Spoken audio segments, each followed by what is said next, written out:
తెలుగుదేలయన్న దేశంబు తెలుగు తెలుగు వల్లబుండ తెలుగు కండ ఎల్లండ్రుపుల నెరుగవి బాసాడి దేశ భాషలందు తెలుగు లెస్స. With deep respect and regard to my own mother language, sir, but since I have members of parliament from the northern parliament constituencies as well, I would seek to progress further in English. Sir, today I rise with great humility and responsibility, sir, not merely as a member of this august house, but also as the proud daughter of the state of Andhra Pradesh, echoing the voices of 5 crore people, including the farmers and women of my state.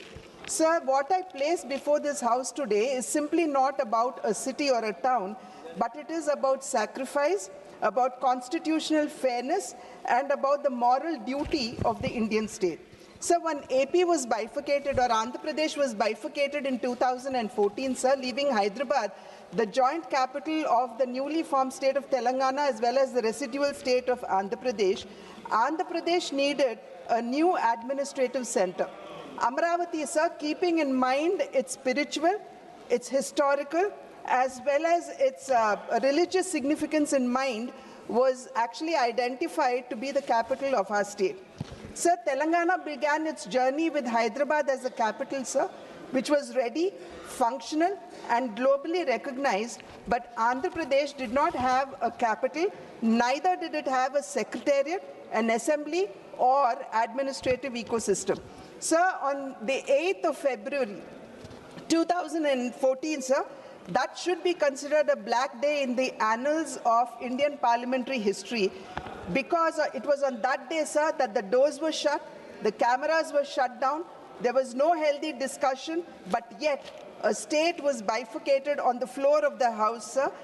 The people of Andhra Pradesh, the 5 crore people of Andhra Pradesh, they accepted the loss peacefully and constitutionally, keeping the nation's interest in mind.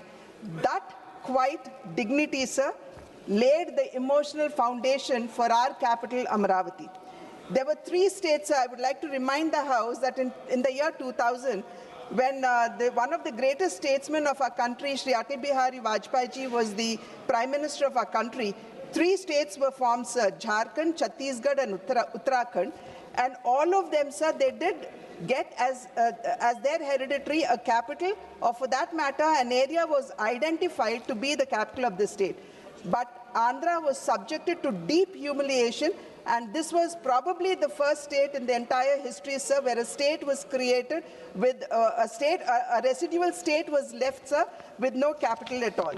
Sir, there was absolutely no coercion, and just one call by the center, sir, it had seen 29,000 farmers come forward to contribute, or rather give up 34,000 hectares of 34,000 acres of fertile land, sir, for construction of capital Amaravati.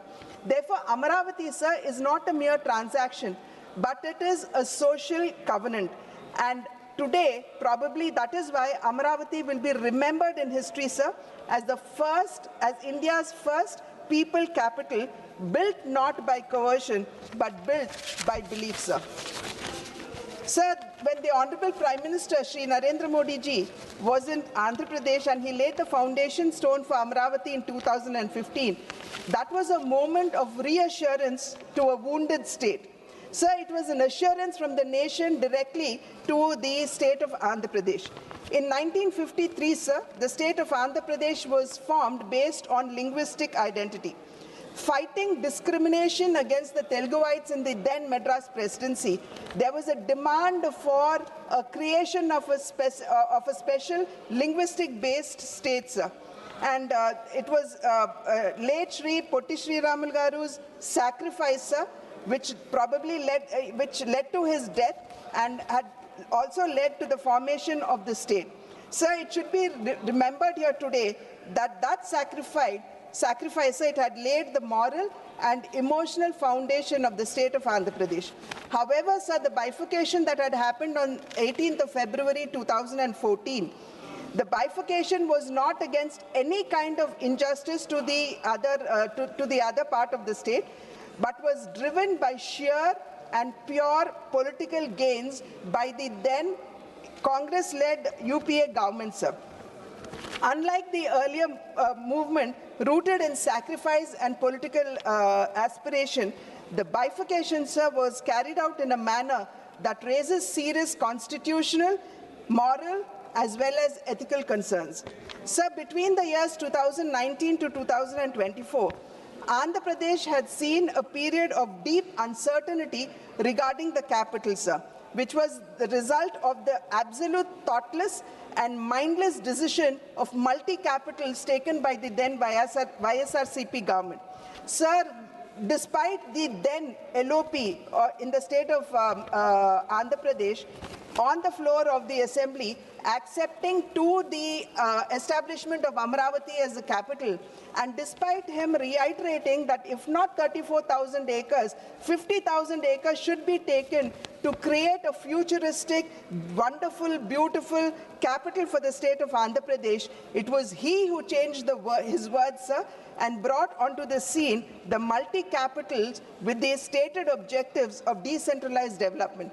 So my question here would be, would simply the establishment of a capital bring in the much needed development to a state? So we know fairly well that for the development of a state, we need to instill confidence in investors, we need to welcome investments, and we also need to ensure that the required logistical and infrastructural needs are actually put in place. However, sir, what we saw in the previous 5 years rule of YSRCP was simply a depletion of all of this, and the entire machinery of YSRCP was deemed or steeped in land and in sand as well as liquor mafia, sir. Sir, most painfully, those who had sacrificed the land were left with, sir, just another 5-6 minutes, sir. No, please. Sir, the farmers, sir, they agitated for over 1,600 days, sir. It included both men and women, and the humiliation that they were subjugated to has been mentioned by my colleagues, sir. Cases were filed against them under the SC/ST Atrocity Act. Women were actually, pregnant women were pulled out, they were kicked in the stomach, sir, and the annadatas or the farmers, sir, they were handcuffed, and there were many, all of them have been outlined by them, sir.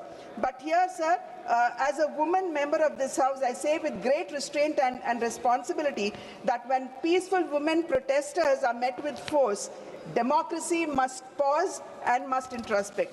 Sir, there is no specific mention of a capital in the Constitution, sir, but under Article 239AA, dealing with Delhi, sir, there was a mention. But however, sir, the reorganization bill speaks through Section 5 and Section 6 of the Andhra Pradesh Reorganization Act 2014 that was passed by this House.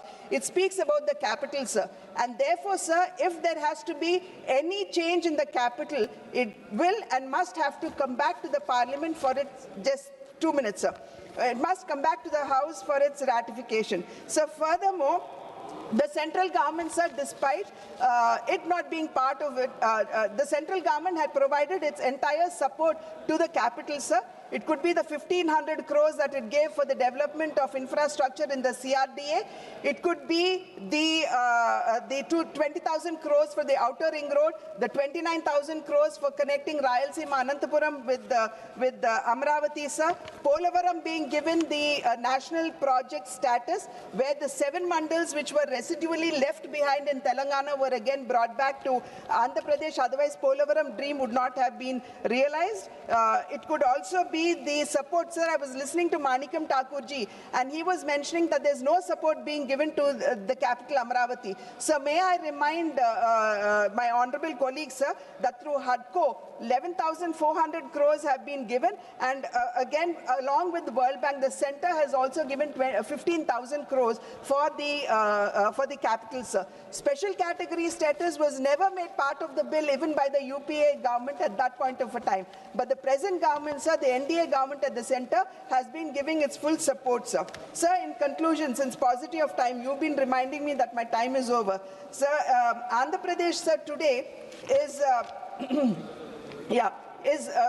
why we are here to seek statutory recognition for Amaravati, sir, is not political but on moral and constitutional grounds. Sir, statutory protection for Amaravati is really essential because no state would have to lose its capital for the second time.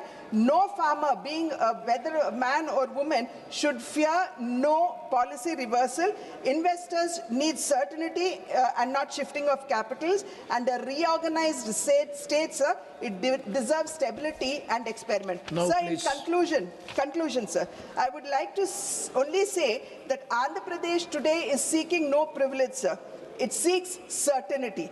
It is not asking for politics, sir, but it is asking for justice. It is not asking for sympathy, sir, but it is asking for the faith of the farmers, be it men or women, to be honored in law and policy. Let Amaravati, sir, be remembered today not as a dispute but a lesson that when citizens trust the state will protect that trust. I urge this august house, sir, to stand with the state of Andhra Pradesh so that Amaravati stands forever a stable, lawful and proud capital, and as a testament of how India honors sacrifice. Sir, I was listening to Samajwadi Party, Dharmendra ji, and he stood up and said that we would support Amaravati, sir. Maybe he said that he spoke about the farmers, which is accepted in true spirit. However, sir, it is quite unfortunate to see the YSRCP parliament members walk out, sir, and not wanting to vote for Amaravati. Thank you, sir. Thank you very much, Sri Arvind Savanji.